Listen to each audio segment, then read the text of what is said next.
तो जो पहला क्वेश्चन है वो आप लोगों के बीच में है। देखिए क्वेश्चन नंबर 1, इनमें से किसे यूनियन इंटरनेशनल दे सीमेंस या इंटरनेशनल यूनियन ऑफ रेलवे का उपाध्यक्ष घोषित किया गया है। क्वेश्चन फिर देखेंगे आप लोग एक बार, इनमें से किसे यूनियन इंटरनेशनल दे सीमेंस या इंटरनेशनल यूनियन ऑफ रेलवे का उपाध्यक्ष घोषित किया गया है। देखिए Vinod Kumar, option number A Vinod Kumar, option number B Piyush Goyal, C Arun Kumar, D Vivek Debroy. तो दोस्तों इसका जो राइट आंसर है वो क्या है, अरुण कुमार।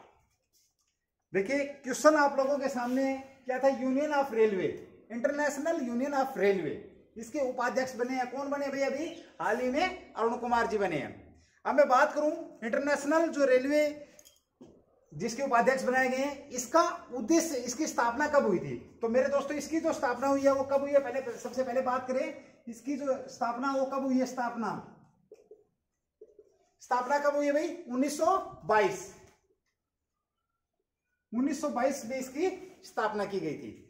बात करूं साथ में इसका उद्देश्य क्या है, इसका जो उद्देश्य है उससे जिससे पहले कि मैं आप लोगों को इसका उद्देश्य बताऊं, आप लोगों को यह पता होना चाहिए इसका मुख्यालय कहां है। मुख्यालय यह है भाई पेरिस। कहां पर इसका मुख्यालय, पेरिस। और दूसरी एक और बात इससे निकल करके आती है, इसका उद्देश्य है जो मैं थोड़ी देर पहले आप लोगों से पूछ रहा था।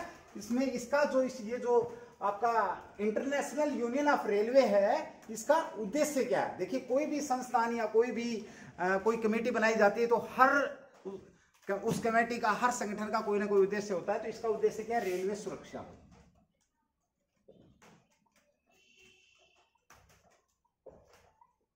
रेलवे सुरक्षा। तो ये यहां पर हमने बात करी, किसकी बात करी, अभी हाल ही में किसको उपाध्यक्ष बनाया गया है, तो अरुण कुमार जी को। स्थापना कब हुई थी इसकी, 1922 में। मुख्यालय कहां पर है भाई, पेरिस में। रेलवे सुरक्षा, उद्देश्य क्या रहेगा इसका, रेलवे सुरक्षा। साथ ही आप लोगों से एक बात और पूछूं मैं, आप मुझे ये बताएंगे जो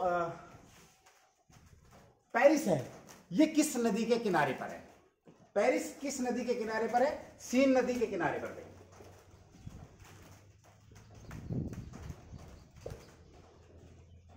पेरिस है कहां, पेरिस कहां भाई, फ्रांस।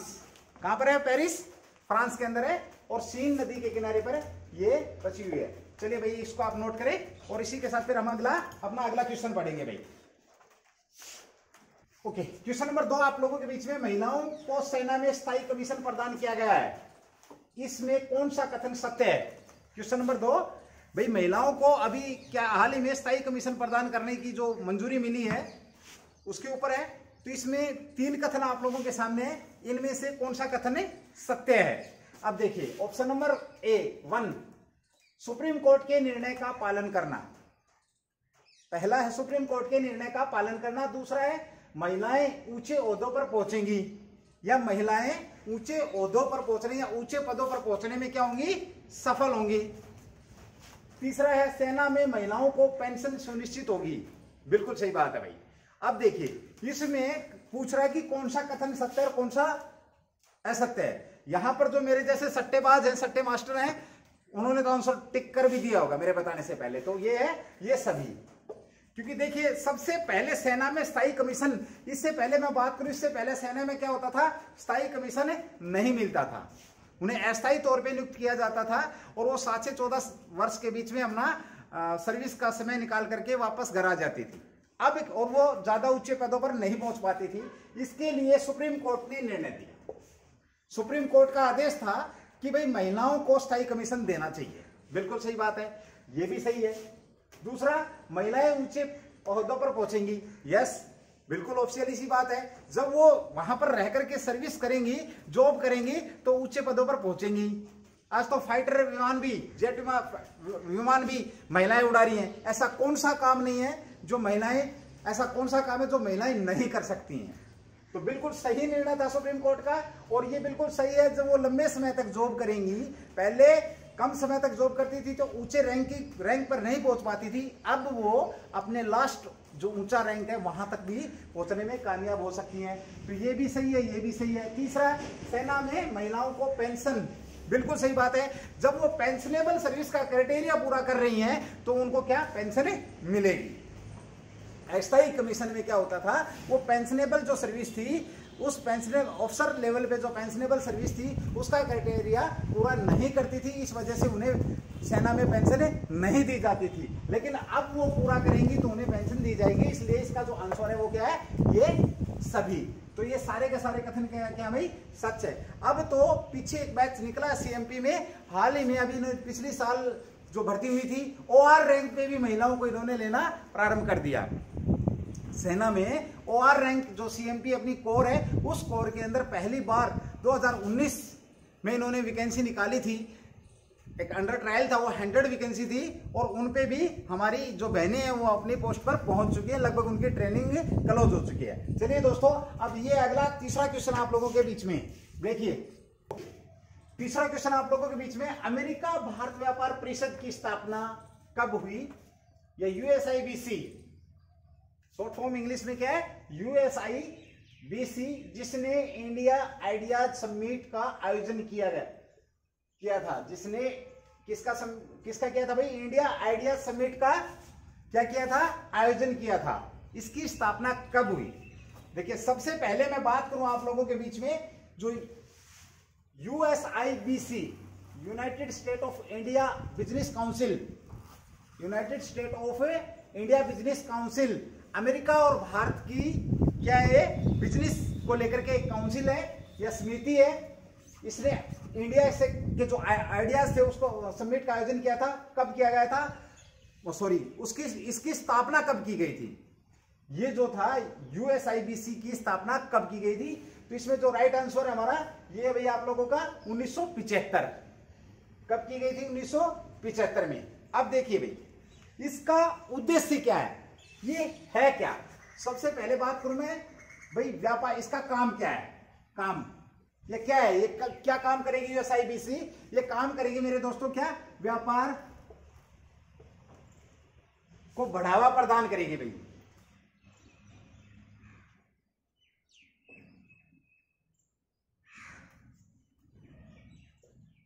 मतलब व्यापार बढ़ाएगी। किसमें? अमेरिका और किसमें? भारत के अंदर क्या करेगी? व्यापार को बढ़ावा देगी। ओके। दूसरी बात, पहली बात तो ये होगी स्थापना की। दूसरी बात ये होगी इसका काम क्या है? भारत और अमेरिका के व्यापार को क्या करेगी भाई? बढ़ावा देगी। तीसरी बात है, इसमें जो अभी इंडिया ये जो आयोजन किया गया था, ये कब किया गया था? 2020 में।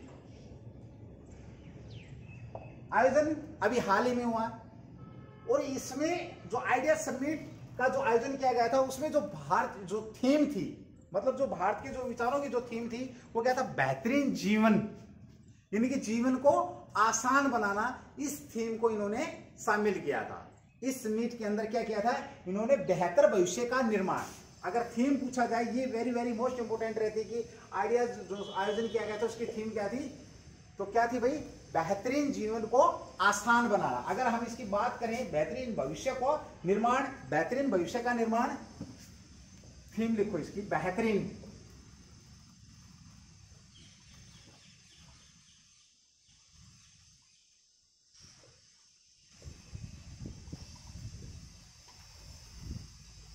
बेहतरीन भविष्य का निर्माण करना और जीवन को आसान बनाना, मतलब थीम बेहतरीन भविष्य का निर्माण।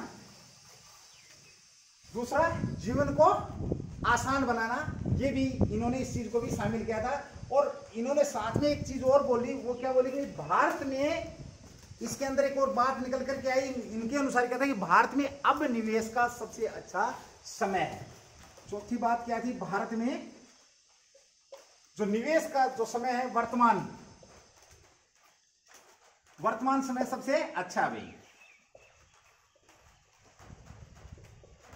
इनके अनुसार क्या था? वर्तमान जो समय निवेश के लिए भारत में सबसे अच्छा है। किस फील्ड में अच्छा है भाई? इनके अनुसार किस फील्ड में अच्छा है? यहां पर जो बात हुई वो भाई कृषि में और स्वास्थ्य, जो अपना कृषि में, कृषि क्षेत्र और स्वास्थ्य क्षेत्र है।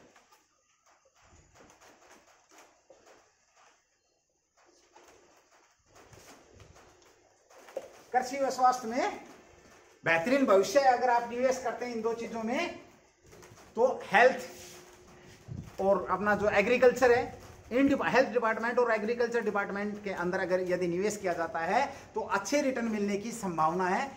अब भारत के अंदर फिलहाल जो वर्तमान समय उसके अंदर की उस समय की ये बात कर रहे हैं। देखिए एक बार रिपीट करूं, USI, United state of India business council, इसकी स्थापना कब की गई? 1975 में। इसका काम या उद्देश्य क्या है? आपस में व्यापार को बढ़ावा देना। और जो इसका आयोजन किया गया था, इंडिया आइडिया समिट का आयोजन कब 20 में किया गया था? और जो थीम थी इस बार की, थीम ये पूछा जा सकता है आपसे, 2020 की थीम क्या थी? UISBC की 2020 की थीम क्या थी? तो थीम थी बेहतरीन भविष्य का निर्माण करना और आगे चल के जीवन को क्या करना? जीवन को सरल बनाना। ओके, उसके बाद बात करें हमने वर्तमान में किस क्षेत्र के अंदर निवेश करने से ज्यादा लाभ होने की संभावनाएं हैं, तो वो किसमें भाई? कृषि का क्षेत्र और साथ में हेल्थ जो डिपार्टमेंट है उसके अंदर निवेश करने से ज्यादा बेहतरीन रिटर्न मिलने की चांसेस है। तो चलिए दोस्तों, अगला क्वेश्चन अब आप लोगों के सामने निकल करके आ रहा है, बहुत बेहतरीन क्वेश्चन है। ओके दोस्तों, फोर्थ जो क्वेश्चन है आप लोगों के बीच में, असम में बाढ़ का मुख्य कारण कौन सी नदी है? अब देखिए दोस्तों, अभी पीछे हाल ही में आप लोग न्यूज सुने होंगे, अभी 4-5 दिन 10 दिन पहले भी सुने होंगे, बहुत भयंकर बाढ़ आई हुई है असम के अंदर। और असम के अंदर लगभग 25 लाख लोग बाढ़ से क्या है? प्रभावित हैं। कितने लोग भाई? 25 लाख लोग बाढ़ से प्रभावित हैं और काफी नुकसान बाढ़ ने वहां पर किया है। तो क्वेश्चन यहाँ पे करंट का जो बन गया, इनमें से कौन सी नदी इसकी जिम्मेवार है? गंगा है, यमुना है, ब्रह्मपुत्र है, या इनमें से कोई नहीं? तो दोस्तों यहाँ पर जो नदी है इसका जो आंसर है वो है ब्रह्मपुत्र। ब्रह्मपुत्र नदी के कारण क्या है भाई? ब्रह्मपुत्र नदी के कारण असम के अंदर बाढ़ आई हुई है और उस बाढ़ ने बहुत सारा नुकसान किया। लगभग 25 लाख लोग इस बाढ़ से प्रभावित हैं, काफी क्षेत्र इसने लपेटे में लिया। तो सबसे पहले आंसर क्या रहेगा अपना? ब्रह्मपुत्र। अब मैं थोड़ी सी बात करूंगा 2 मिनट आप लोगों को ब्रह्मपुत्र के ऊपर भाई।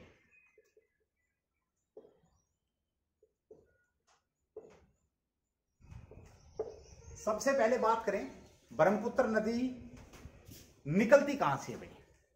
ब्रह्मपुत्र नदी कहां से निकलती है? तो ब्रह्मपुत्र नदी निकलती है, अगर मैं आप लोगों को फिगर बना के दिखाऊं तो देखिए ये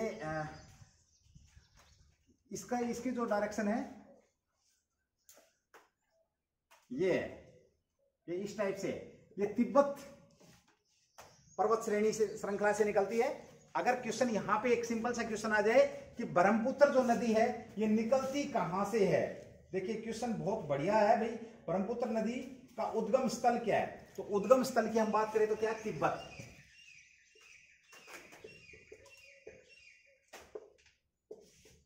तिब्बत क्या भाई? तिब्बत। ये बात हुई उद्गम स्थल की। और ये तिब्बत के साथ साथ बह करके, और ये नामचा बरवा पर्वत है, ये एकदम से त्रिव मोड़ बना करके, यानी कि खड़ा मोड़ काटती है और खड़ा मोड़ काट करके ये अरुणाचल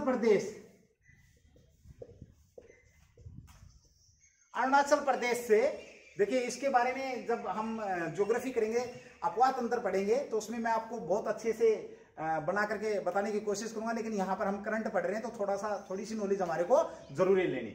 अब देखिए ये तिब्बत से निकली, मानसरोवर झील के पास से एक इसका जो उद्गम स्थल है हिमनद है, उस हिमनद से निकल करके और ये सीधी बहती है। ये अनुदैर्घ्य मतलब क्या बोलते हैं, ये अगर हम बात करें तो पश्चिम से पूर्व की तरफ बहती है, पूर्व की तरफ बहती है। और यहाँ एक पर्वत से सीधा पर्वत से टकरा करके या पर्वत से पहले खड़ा मोड़, तिरु मोड़ काट करके अरुणाचल प्रदेश में यहां से ये भारत के अंदर क्या करती है? एंट्री करती है। अब आपसे पूछा जाए कि भारत में कहां से एंट्री करती है, तो ये आपका अरुणाचल प्रदेश से एंट्री करती है। हो गया। अब देखो बाढ़ कैसे लेके आती है, क्यों लेके आती है? ये जो नदी है ये, और यहां फिर आगे ये असम में एंट्री करती है, असम के अंदर एंट्री करती है। असम के बाद फिर ये आगे निकलती हुई बांग्लादेश और ये फिर बंगाल की खाड़ी में गिर जाती है भाई। अब देखो बाढ़ का कारण क्या है? इसका जो इलाका है, ये जो वहां से जैसे ये चली, ये अपने साथ अवसाद लेकर के आती है। क्या लेकर के आती है? अवसाद। अवसाद क्या होता है भाई? अवसाद होता है पानी के बहाव के साथ, ये अपने साथ जैसे कंकर, मिट्टी, पत्थर इस टाइप का ये लेकर के आती है। और धीरे धीरे होता क्या है, अब देखिए फॉर एग्जांपल मैं आपको एक बार थोड़ा सा बताने की कोशिश करूंगा। जैसे ये नदी है, ये नदी का जल क्षेत्र है, ये क्या है आपका जल क्षेत्र मान लिया। फॉर एग्जाम्पल एक बार आप देखेंगे भाई, ये इसकी चौड़ाई है 100 फीट, इसकी चौड़ाई क्या है 100 फीट। अगर ये नदी का क्षेत्र, बहने का क्षेत्र 100 फीट चौड़ा है, तो इसके अंदर जल की क्षमता मान लो 1 लाख लीटर है। 1 लाख लीटर अगर ये पानी ले सकती है। अब जब ये बारिश तेज होती है, इसमें तेज गति से पानी आता है, तो ये अपने साथ क्या लेकर के आई, अवसाद लेकर के आई। और वो अवसाद जैसे फॉर एग्जाम्पल ये 100 फुट चौड़ी है, और उसके बाद ये क्या होगा, जैसे इसके किनारों से ये अवसाद जमना प्रारंभ हो गया, और इसकी गहराई में भी ये जमना प्रारंभ हो गया। जो रेत, मिट्टी, कंकड़, जैसे जैसे उसका बहाव धीरे धीरे हुआ, तो वो जमना क्या हो गया, प्रारंभ हो गया। तो जो इसका जो एरिया था, वो एरिया क्या हो गया, कम हो गया। तो इसकी जो जल क्षमता थी, जल ग्रहण करने की जो क्षमता थी, वो क्या होगी मित्रों, कम होगी। हर बार यही रीजन रहता है, ये नदी अवसाद लेकर के आती है अपने साथ, और अवसाद के कारण इसका जो जल ग्रहण करने का जो क्षेत्र है, वो क्षेत्र कम हो जाता है। और इसकी जो सहायक नदियां हैं, बहुत सारी सहायक नदियां हैं इसकी, दाहिने बाएं से जो नदियां आती है, वो भी अपने साथ क्या लेकर के आती हैं, बहुत सारा पानी लेकर के आती हैं, और वो लिमिट इसकी क्रॉस हो जाती है। और ये एकदम से तीव्र मोड़ काटने के बाद अरुणाचल प्रदेश से असम में आते हैं, और असम में आते ही क्या करती है, ये भयंकर जगह संकरी होने के कारण वो पानी क्या है, असम के अंदर फैल जाता है। जिस वजह से क्या होता है कि हर बार ये जिम्मेवार रहती है, बाढ़ लाने के लिए ब्रह्मपुत्र नदी हर बार जिम्मेवार रहती है, ध्यान रखना इस बात का। और ये लास्ट में गिरती कहां पर है, बंगाल की खाड़ी में गिरती है। इसके नाम भी चेंज होती है, तिब्बत में बहती है, तब इसका नाम क्या होता है। क्वेश्चन बहुत सुंदर से कई बार आ जाते हैं निकल करके आप लोगों के सामने, और पूछे भी जाते हैं, पता भी होना चाहिए मेरे हिसाब से आप लोगों को, क्योंकि ये इंपॉर्टेंट टॉपिक है। तिब्बत में इसका नाम क्या है, हम इसको ब्रह्मपुत्र नदी के नाम से जानते हैं, जहां पर ये निकलती है, और इसमें तिब्बत को किस नाम से जानते हैं, सांगपो, सांगपो नदी। तिब्बत में इसको किस नाम से जानते हैं, सांगपो नदी। और मैं दोस्तों एक बात और लास्ट में बता दूं, जब पद्मा नदी इसके अंदर मिलती है, पद्मा बोले तो, पद्मा नदी बोले तो गंगा नदी मिलने के बाद ये आगे किस नाम से जाना जाता है, लास्ट में इसको मेघना। जब ये बंगाल की खाड़ी में गिरती है, तो इसे किस नाम से जानते हैं, मेघना के नाम से जानते हैं। और ये सुंदरवन डेल्टा, कौन सा डेल्टा बनाती है, ये सुंदरवन डेल्टा बना करके आगे निकलती है। तो देखो क्वेश्चन यहाँ पे क्या बन गया आपका, उद्गम स्थल तिब्बत मानसरोवर क्षेत्र, मानसरोवर के पास से निकलती है। उसके बाद करें, इसका नाम क्या है तिब्बत में, सांगपो है, और लास्ट में इसका नाम क्या पड़ता है, मेघना पड़ता है। इसकी सहायक नदी में हम पद्मा नदी का भी जिक्र कर सकते हैं, और वेदांग नदी भी है जो इसकी सहायक नदी है। जब अपवाह तंत्र पढ़ाएंगे आप लोगों को बताऊंगा कि कैसे कैसे ये फंक्शन करती है। दूसरी बात करूं मैं, हाँ एक क्वेश्चन छोटा सा छूट गया है मेरा, ये हिमनद, जैसे हमने बात करी उद्गम स्थल की, तो तिब्बत हो गया, ठीक है।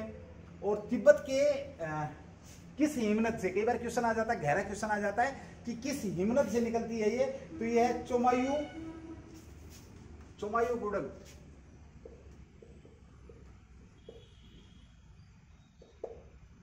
चोमायु गुडग नामक एक हिमनद है, उस हिमनद से निकलती है। मानसरोवर झील के पास से के हिमनद है, उस हिमनद से ये निकलती है।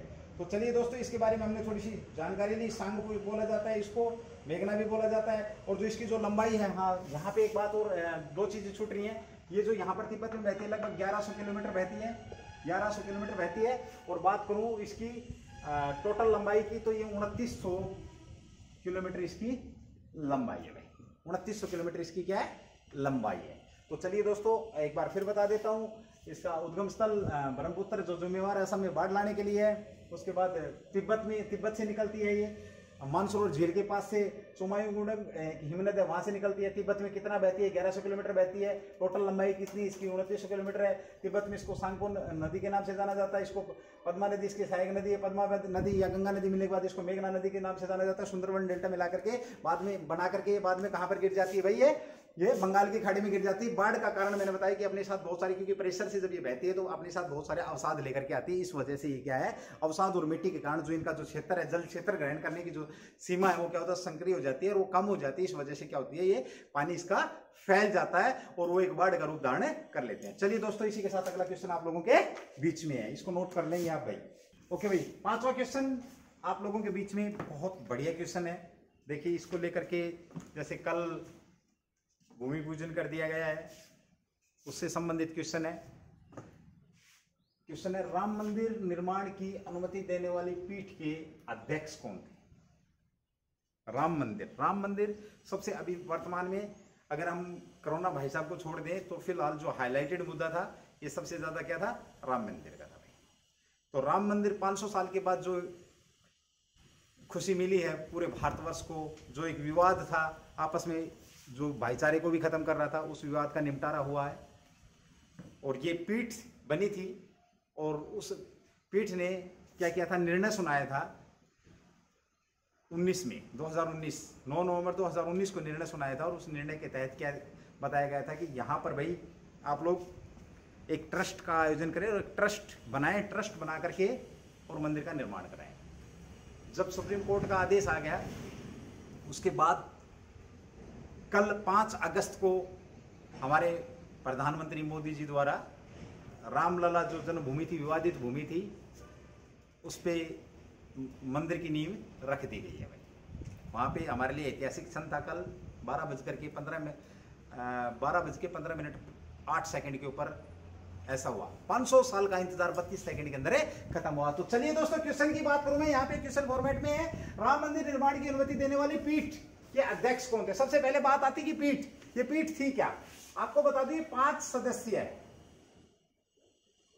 सुप्रीम कोर्ट के जो 5 लोगों की एक बेंच थी, 5 लोगों की एक बेंच थी, उस बेंच के अध्यक्ष कौन थे? बात ये, वो पीठ ये थी जो जिसने फैसला देना है।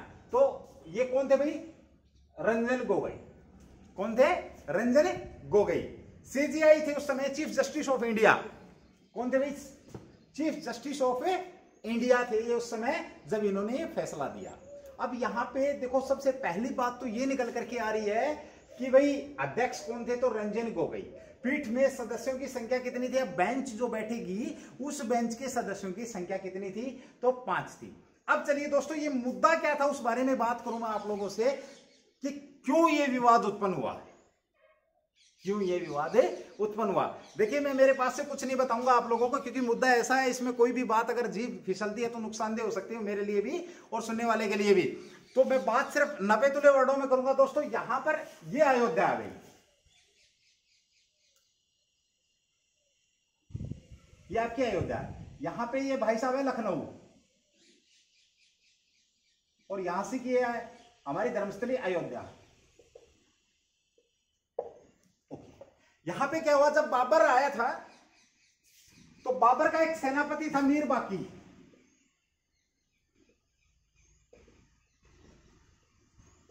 मीर बाकी नाम के व्यक्ति ने एक मस्जिद का निर्माण कराया, जिसको बाद में बाबरी मस्जिद नाम दे दिया गया।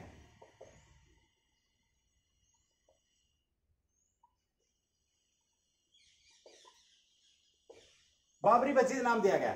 लेकिन बता दूं आप लोगों को, ये जो जगह थी यहां पर, उससे पहले एक मंदिर था, और उस मंदिर का जो निर्माण कराया गया था, वो निर्माण कराया गया था किसके द्वारा?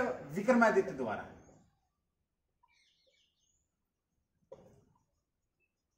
ये वो बातें हैं भाई जो सुप्रीम कोर्ट ने मानी है, मेरे पास से कुछ नहीं है।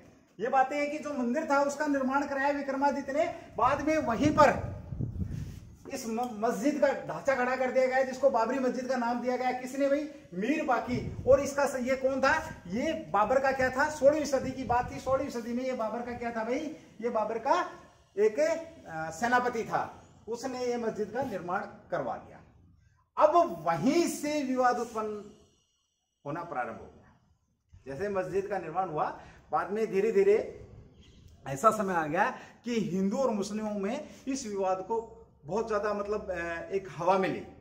और वो एक समय था जब हवा मिली तो एक राजनीतिक रैली निकल रही थी। उस रैली ने क्या किया?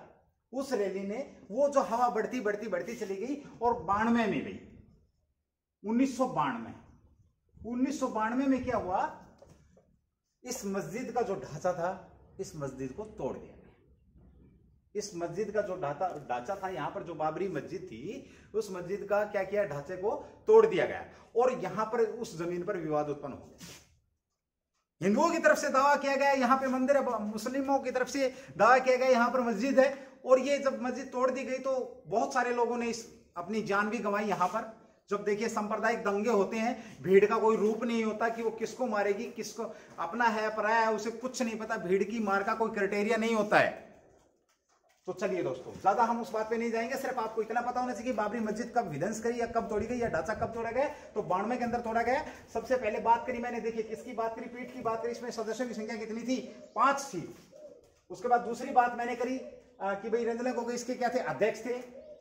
ये अब की बात थी, वर्तमान 19 और 20 की बात थी, लेकिन मैं आपको पीछे लेके गया मैं आपको लेके गया 16 में लेके गया, 16वीं सदी में लेके गया। तो 16वीं सदी से पहले विक्रमादित्य ने यहाँ पर मंदिर बनवा रखा था, और जो बाबर का जो सेनापति था मीर बाकी, उसने मंदिर को तुड़वा करके मस्जिद बनवा दी। लेकिन बाद में जब लोगों की भावनाएं भई और लोगों ने अपना आधिपत्य दिखाना प्रारंभ किया, और एक राजनीतिक रैली में कुछ कार्यकर्ताओं द्वारा मिलकर के और इसको क्या कर दिया गया, और हिंदुओं के द्वारा अपनी आस्था दिखाते हुए 1992 में इसको तोड़ दिया गया और एक विवाद उत्पन्न हो गया। और यह विवाद कहां पहुंच गया भाई, 10 की बात करूं मैं, 2010 या 11 में यह विवाद पहुंच गया हैदराबाद कोर्ट। कहां पहुंच गया भाई, हैदराबाद कोर्ट में। एक बार मुझे इसको रफ करना पड़ेगा भाई, जिसने जो नोट करना है एक बार नोट कर ले भैया। कहां पहुंच गया, हाई कोर्ट इलाहाबाद।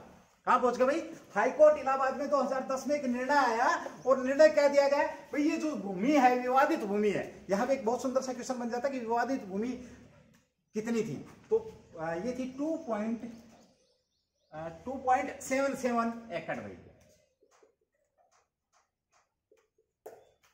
1.12 हेक्टर भी बोल सकते हैं इसको, 1.12 हेक्टेयर। इसको इतने रहने दो, चलो आप डाउट में नहीं पड़ना, 2.77 एकड़। तो इसको इसने क्या किया, जो इलाहाबाद हाईकोर्ट कौन सा भाई,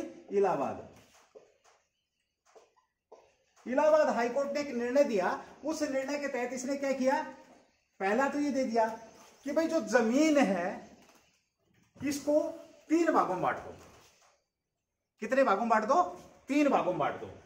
एक भाग किसको दे दो, एक भाग दे दो रामलला के लिए। दूसरा जो भाग है वो दे दो निर्मोही अखाड़ा को।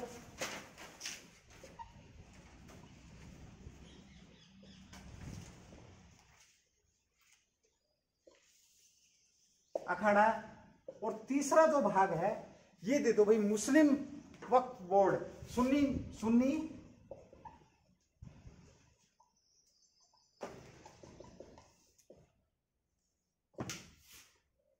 इन्होंने जो हाईकोर्ट था, हाईकोर्ट ने विवाद का निपटारा किया। कैसे निपटारा किया, इसके अनुसार इन्होंने क्या बोल दिया भाई, इलाहाबाद जो हाईकोर्ट था उसने निर्णय दिया कि भाई इसके 3 भाग कर दो। ये जो 2.47 जो एकड़ थी इसके 3 भाग कर दो भाई, 3 भाग, इस जमीन के क्या कर दो आप, 3 भाग कर दो। 3 भागों में एक भाग दे दो रामलला के लिए, दूसरा भाग दे दो निर्मोही अखाड़ा जो कि ये भी अपना दावा कर रहे थे, और जो तीसरा जो भाग दे दो वो दे दो सुन्नी वक्फ बोर्ड को दे दो। ये हाईकोर्ट के अनुसार इन्होंने फैसला दिया था, हाईकोर्ट इलाहाबाद ने। लेकिन इस फैसले को मेरे दोस्तों, इस फैसले को माना नहीं गया, इस फैसले को माना नहीं गया। कब कैसे किया, 2011 में सुप्रीम कोर्ट ने इस फैसले पर रोक लगा दी। इस फैसले पर रोक लगा दी। कब लगा दी इस फैसले पर रोक लगी, रोक कब लगाई, 2011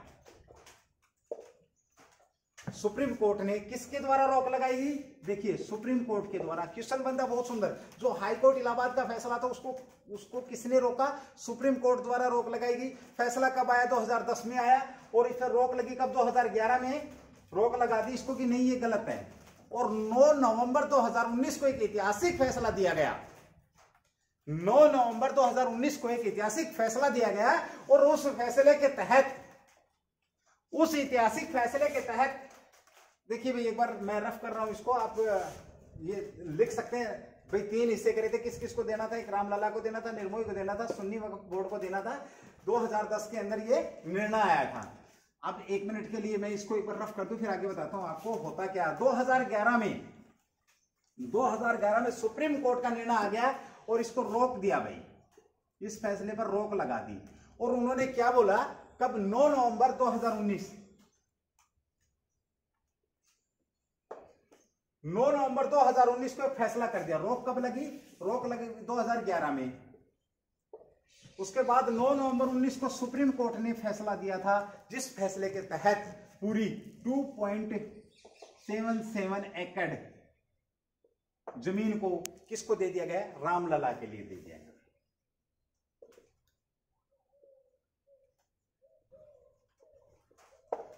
यहां पर जो सुप्रीम कोर्ट थी, सुप्रीम कोर्ट की अब आएगी बात, पीठ की बात आएगी, जिसमें क्वेश्चन चलता है आपका कि पीठ में कितने सदस्य थे। तो मेरे दोस्तों, रंजन गोगोई, इसके अंदर देखिए कई बार पूछा जा सकता है कि उस पीठ में जिसने फैसला दिया था 2019 में, जो फैसला दिया था, उस 2019 के फैसले में जो पीठ थी वो कौन कौन थे, उस पीठ के अंदर कौन कौन थे। देखिए, रंजन गोगोई CJI, इसके अध्यक्ष भी थे भाई, रंजन R गोगोई ये भी थे। उसके बाद VY चंद्रचूड़ ये भी थे। तीसरे जो व्यक्ति थे ये अपने SS बोबडे ये भी थे। और जो चौथे व्यक्ति थे नजीर अहमद,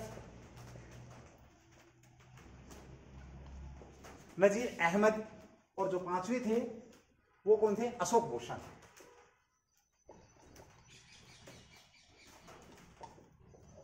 ये 5 लोगों की पीठ थी और इन 5 लोगों ने निर्णय लिया। ये उस समय के चीफ जस्टिस थे, CJI थे। ये वर्तमान में भाई आप लोगों के क्या है, CJI है, चीफ जस्टिस ऑफ इंडिया वर्तमान में है ये।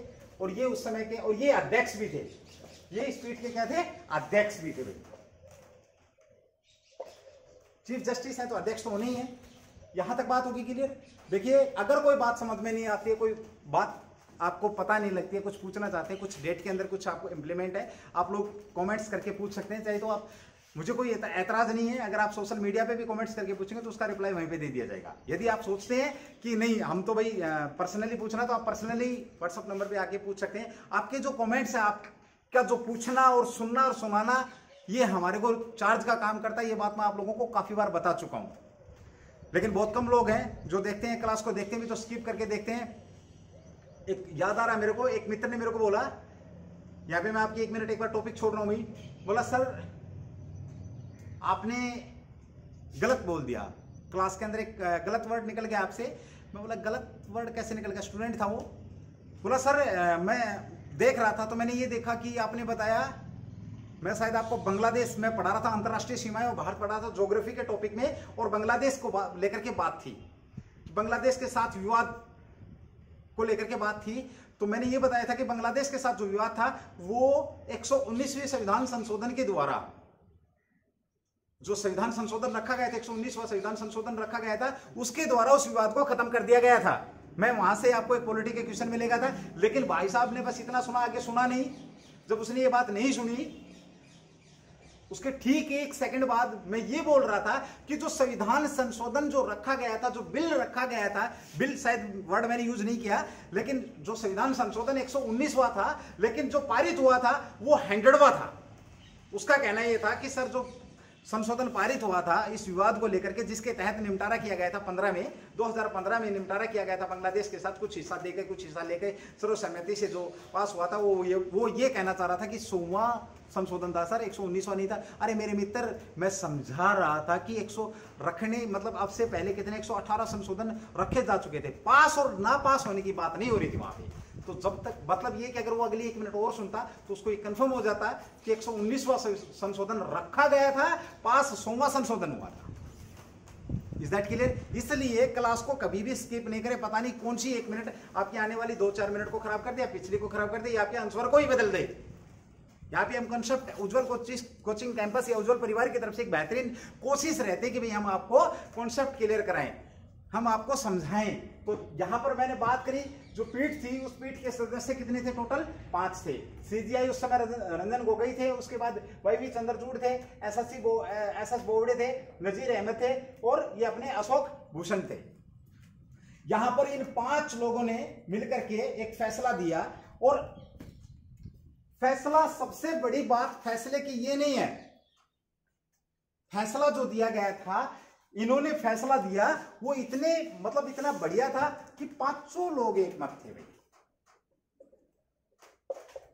होता क्या है, ये जो इस बेंच का जो गठन किया जाता है, ये बेंच क्या करती है, जो फैसला सुनाती है वो फैसला किस पे होता है? वो फैसला बहुमत के ऊपर होता है। यदि 3 लोग इसमें से मना कर देते कि नहीं ये रामलला की जन्मभूमि स्थान नहीं है, तो ये फैसला मान्य था।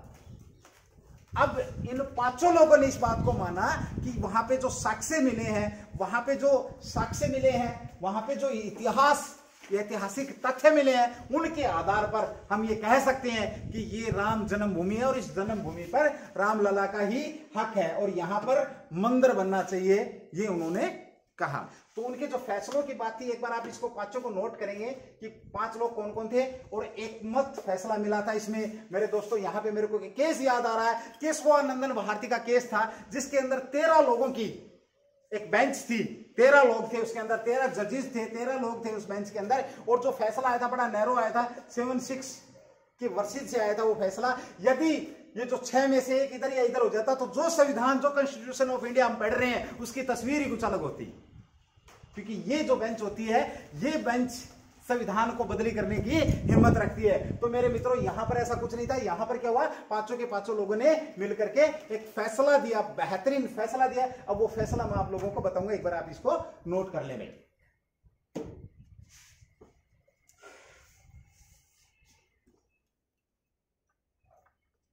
ये सारी की सारी बातें वो बातें जो सुप्रीम कोर्ट ने कही थी भाई, मेरे पास से और कोई मैं अपने पास से कुछ भी बात अपने पास से ऐड नहीं कर रहा हूं। दोस्तों देखिए क्या था फैसला, क्या था? नंबर 1 पे बात थी कि जो फैसले जो होते हैं, फैसले भावनाओं,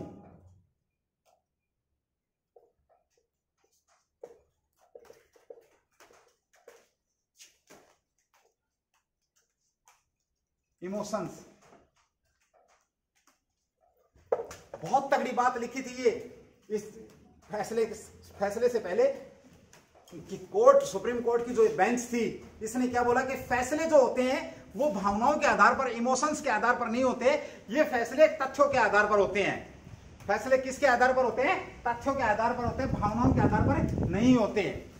उसके बाद इन्होंने क्या बताया कि ये जो भूमि है 2.477, ये किसको दे दो? ये किसकी है? रामलला या राम मंदिर के लिए ये भूमि रहेगी।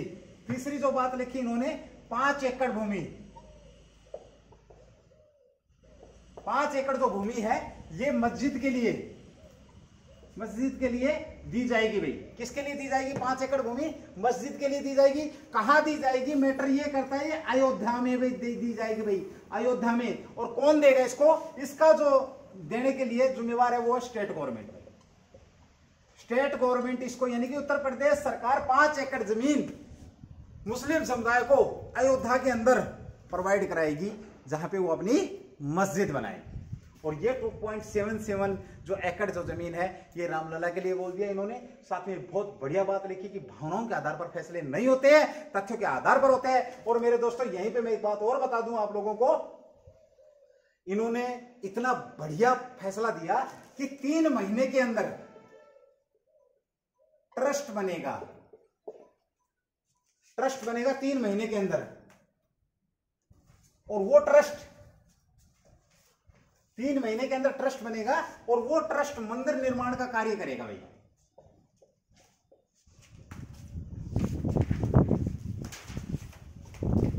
ट्रस्ट बनेगा 3 महीने के अंदर, मंदिर निर्माण का कार्य करेगा। और इस ट्रस्ट के जो अध्यक्ष होंगे वो कौन होंगे? पदेन PM, प्रधानमंत्री साहब इस ट्रस्ट के क्या होंगे? अध्यक्ष होंगे। देखो कितनी बड़ी बात इन्होंने फैसला, जो ऐतिहासिक फैसला 9 नवंबर 2019 को दिया गया, उसके अंदर क्या लिखा इन्होंने कि ये 2.7 ये जमीन दे दी गई रामलला के लिए।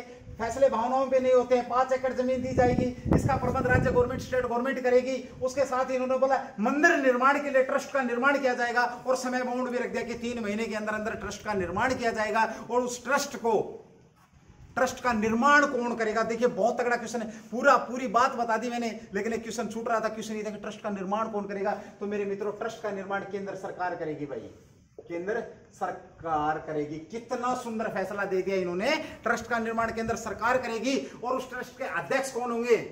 पदेन पीएम, यानी कि इस ट्रस्ट के अध्यक्ष हमेशा के लिए कौन होंगे? पीएम साहब। यानी कि जो भी पीएम बनेंगे, जो भी प्रधानमंत्री भारत के होंगे, वो इस ट्रस्ट के अध्यक्ष भी रहेंगे।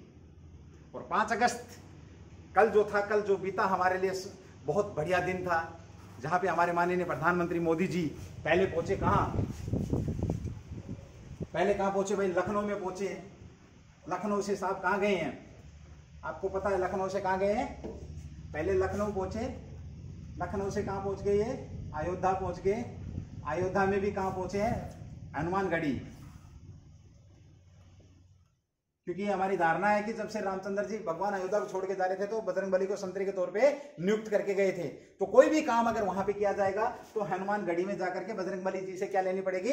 अनुमति लेनी पड़ेगी। तो हमारे पीएम साहब ने यहां जाकर के पहले अनुमति ली, उसके बाद फिर योगीनाथ जी सीएम यूपी उत्तर प्रदेश और मोहन भागवत जो संगठन के अध्यक्ष हैं, इन लोगों ने वहां ऐतिहासिक क्षण के ऊपर अपनी उपस्थिति दर्ज कराई और वहां पर हमारे लिए जो भव्य मंदिर, जो 500 साल पुराना जो विवाद था, उसका निपटारा किया गया। ये आप लोगों को, ये आज का जो टॉपिक था, मुद्दा था, उसके ऊपर मैंने बात करी। यहाँ से क्वेश्चन बहुत सारे बन जाते हैं, मैं एक बार रिपीट कर देता हूँ आपको। 1 मिनट में आपसे पूछा जा सकता है कि यहाँ पे मंदिर किसने बनवाया था? विक्रमादित्य ने बनवाया था। यहाँ पे मस्जिद किसने बनवाई थी? तो मीर बाकी ने बनवाई थी। मीर बाकी का संबंध किससे था? मीर बाकी का संबंध बाबर से था, बाबर का ये सेनापति था। उसके बाद पूछा जा सकता है कि जो पीठ थी, वो पीठ के अध्यक्ष कौन थे? रंजन गोगोई थे। पहली बार हाई कोर्ट ने फैसला कब दिया था? तो 2010 में दिया था। क्या फैसला दिया था? कि इस भूमि को 3 हिस्सों में बांट दो, निर्मोही अखाड़ा और रामलला और मस्जिद को दे दो 3 हिस्सों में करके। लेकिन बाद में क्या किया? हाँ, एक चीज मैं भूल गया यहाँ पे, जो सुप्रीम कोर्ट की जो पीठ ने आदेश दिया था, उसमें निर्मोही अखाड़े की जो क्या बोलते हैं उसको, निर्मोही अखाड़े की जो क्या वीकेंसी हम कह सकते हैं कि निर्मोही अखाड़ा जो अपना क्या बोलते हैं उसको, अपना हक जता रहा था, उसके हक को उन्होंने कैंसिल कर दिया कि नहीं, तुम्हारा यहाँ पे कोई लेना देना नहीं है भाई, ठीक है। तो वहां पे जब निर्मोही अखाड़ा हैदराबाद के उसको चैलेंज किया गया 2011 में, उसको रोक लगा दी गई और 9 नवंबर 2019 को ऐतिहासिक फैसला दे दिया गया। 3 महीने के अंदर ट्रस्ट बनाया गया। और अब ये बहुत पहले हो जाना था, लेकिन ये कोरोना के चलते हुए थोड़ा सा लेट हुआ। जो भाई साहब बिना बुलाए विद फैमिली क्या, अब तो पूरी बारात गांव वाले भी बुला रखे हैं, उसने साथ में जाने का नाम नहीं ले रहा। सब कुछ बर्बाद, अर्थव्यवस्था सब कुछ खराब करके रख दिए। तो चलिए दोस्तों, आज हमने एक बहुत बढ़िया टॉपिक पर बात करी है। कभी टॉपिक स्पेशल रहेगा, ये सिर्फ करंट की बात थी। टॉपिक एक बार जरूर बात करूंगा, मंदिर और मस्जिद के ऊपर जितने भी जो क्वेश्चन आंसर हैं उनके ऊपर हम एक बार जरूर बात करेंगे। आपको कैसा लगा आज का सेशन, ये जरूर आप एक बार जरूर बताएंगे। आप बहुत सारे लोग हैं जिन्होंने कॉमेंट्स किए थे पिछली क्लास पे, जो हमारी करंट की क्लास थी, उनके लिए थैंक यू, बहुत बहुत धन्यवाद। जिन्होंने कॉमेंट्स नहीं किए उनके लिए भी थैंक यू, और जिन्होंने किया उनके लिए दिल से थैंक यू। जय हिंद दोस्तों, फिर मिलूंगा।